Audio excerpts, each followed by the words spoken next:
Okay, I'm going to use somebody else from Bagua now. I like to give people, especially just a one-day workshop, something whole that they can take away, so you've got something already that you can take home and train in.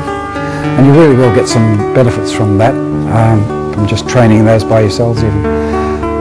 And also, the animal forms in Bagua have three parts. There's the actual animal form itself, which is done in the typical Bagua circle. Then there's the animal chi awaking methods, of which you have one, which is like a smaller version of the actual animal method. And then there's the animal training methods with a partner, or you can also do them as a solo method. So they're the three areas of the animal forms from Bagua. So I'm going to give you what's called the snake two-person training set this afternoon, which you learn as a solo exercise first of all, and then you put it together with a partner. And again, it just teaches you the use of the hands, the snake hands as it's called, and how to move in a completely natural manner in order to defend yourself, and also to gain the great benefits from doing this stuff as Qigong. They all have health benefits as well. The snake, the white snake it's called, represents in Bagua, it represents your subconscious mind, or your inner chi, as they call it. That's what the snake represents. So what you're trying to get is the snake to coil around and grab a hold of your physical part of your body and join the two together. Because what happens in self-defense is the dantian area, you go over a bridge or something frightens you, the first thing to be affected is your whole stomach area, isn't it? You get butterflies in the stomach or whatever. That's where those sayings come from. It's because the dantian reacts to things before anything else reacts, and the dantian is basically your subconscious brain.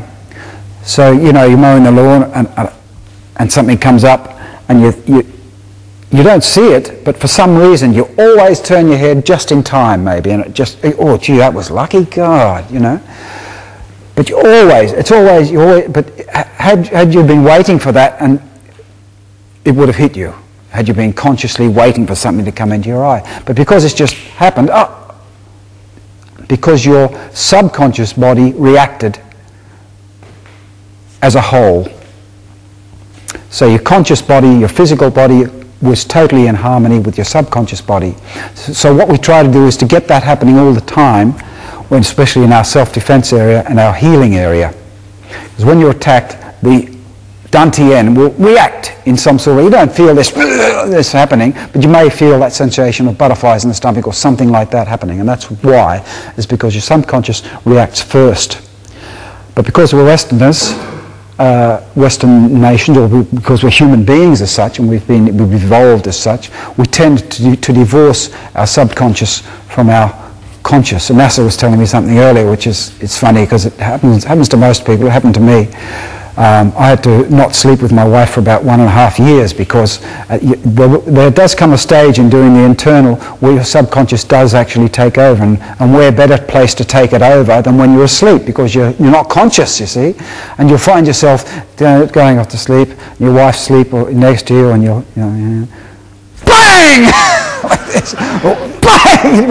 What are you doing? Wife abuse or something.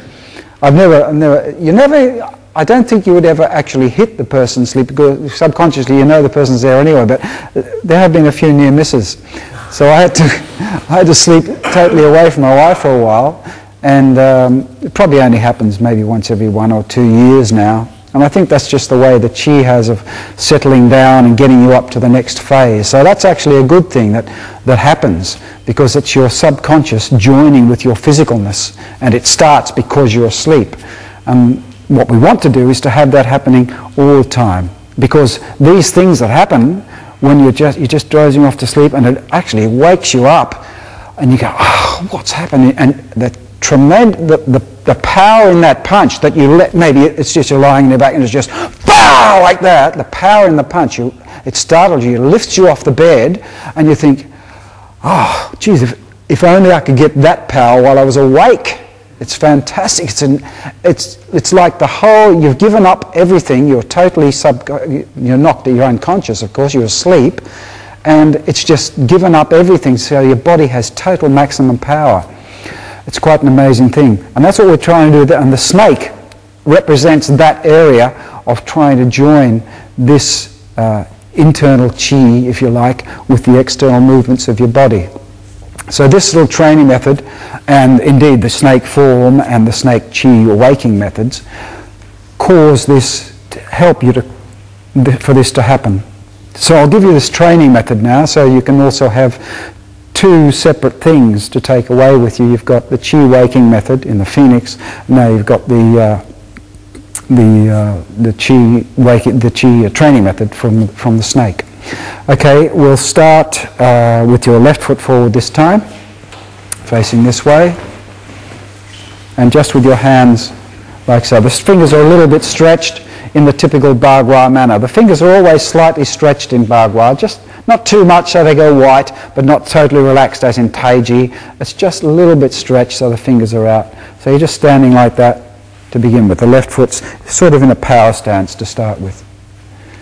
Now your first movement is the left hand goes yin, and as you simply strike forward with a number 3, that's called a number 3 palm representing fire, you strike forward, straight forward and slightly across. So there's your shoulder, you strike across to your center, in other words.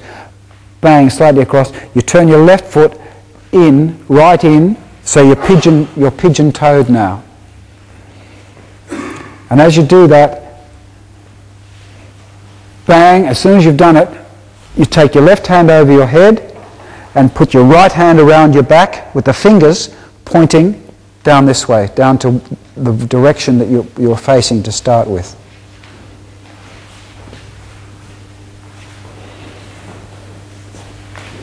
That's it.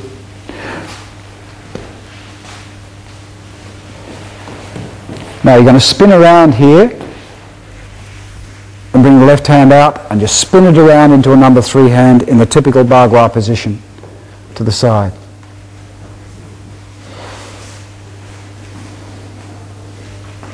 Let's just try that again. So from here, you actually step in and turn the foot in. Bang. Pa!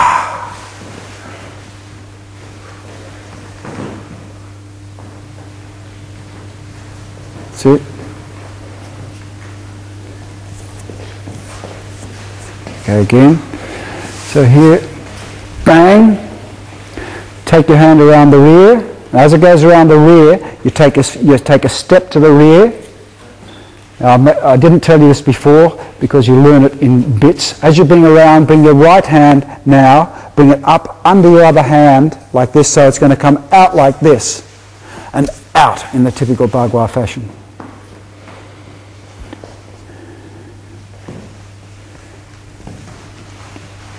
That's it? Yeah, that's good.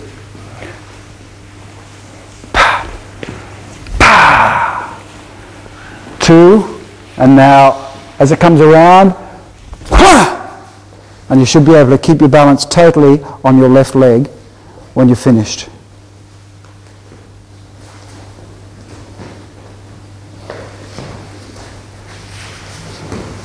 That's it.